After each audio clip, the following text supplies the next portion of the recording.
আবারও পশ্চিমা বিশ্বকে ইরানের হুঁশিয়ারি। যেখানে একদিকে পশ্চিমা বিশ্ব ইরানকে কোণঠাসা করতে ব্যস্ত, ঠিক তখনই তেহরান থেকে ভেসে এলো এক হুঁশিয়ারি। যে কোনো শত্রুতা, যে কোনো স্তরের হুমকির জবাব দিতেই প্রস্তুত ইরানের সশস্ত্র বাহিনী।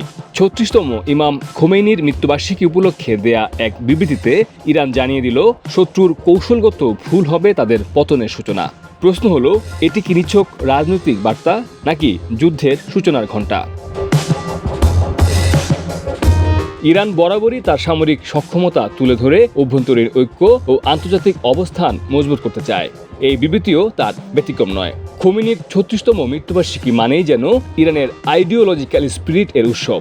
খোমেনির ভাবনা অনুযায়ী ইসলামিক বিপ্লবের শত্রুরা কখনো শেষ হয়নি, তারা কেবল রূপ বদলায়।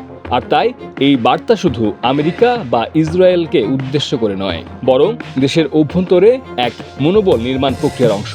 এদের মধ্যে আইআরজিসি এখন ইরানের সবচেয়ে শক্তিশালী ও রাজনৈতিকভাবে প্রভাবশালী সামরিক সংগঠন। ইরান শুধু হুমকি দিয়ে বসে নেই, তারা নিজেদের অ্যাসিমেট্রিক ওয়ারফেয়ার প্রস্তুত করছে বহুদিন ধরেই। ক্ষেপণাস্ত্র, ড্রোন প্রযুক্তি এবং হরমুজ প্রণালী নিয়ন্ত্রণের ক্ষমতা সব মিলিয়ে ইরান এখন মধ্যপ্রাচ্যের অন্যতম শক্তিশালী রাষ্ট্র। এই হুঁশিয়ারি এমন এক সময় এসেছে যখন মার্কিন যুক্তরাষ্ট্র ও ইসরায়েলের সঙ্গে ইরানের সম্পর্ক অতিমাত্রায় উত্তেজনাপূর্ণ। গাজায় হামাসের সঙ্গে ইরানের সম্পর্ক, হিজবুল্লাহ তৎপরতা, সিরিয়ায় ইরানি ঘাঁটি এবং সর্বোপরি পারমাণবিক সমঝোতা এর ভবিষ্যৎ, সবকিছু মিলে ওয়াশিংটনের টেবিলে ইরানের নাম এখন হাই প্রায়োরিটি।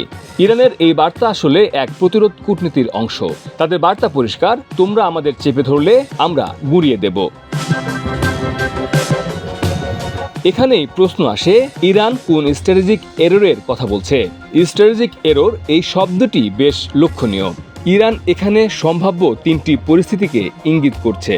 প্রথমত, ইসরায়েলের তরফে সরাসরি হামলা, দ্বিতীয়ত মার্কিন সামরিক ঘাঁটিতে উস্কানিমূলক অভিযান এবং সর্বশেষ পারমাণবিক স্থাপনাগুলোতে অন্তর্ঘাত।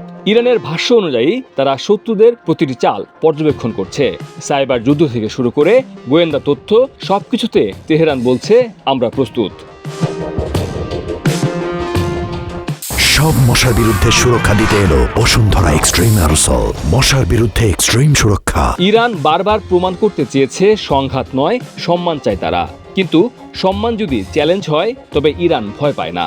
আর তাই আজকের এই হুঁশিয়ারি শুধু কথার খেলায় নয়, বরং একটি প্রাচীন বিপ্লবী রাষ্ট্রের অস্তিত্ব রক্ষার ঘোষণা। যুদ্ধ হোক বা শান্তি, ইরান জানিয়ে দিল তারা কখনো নত হবে না।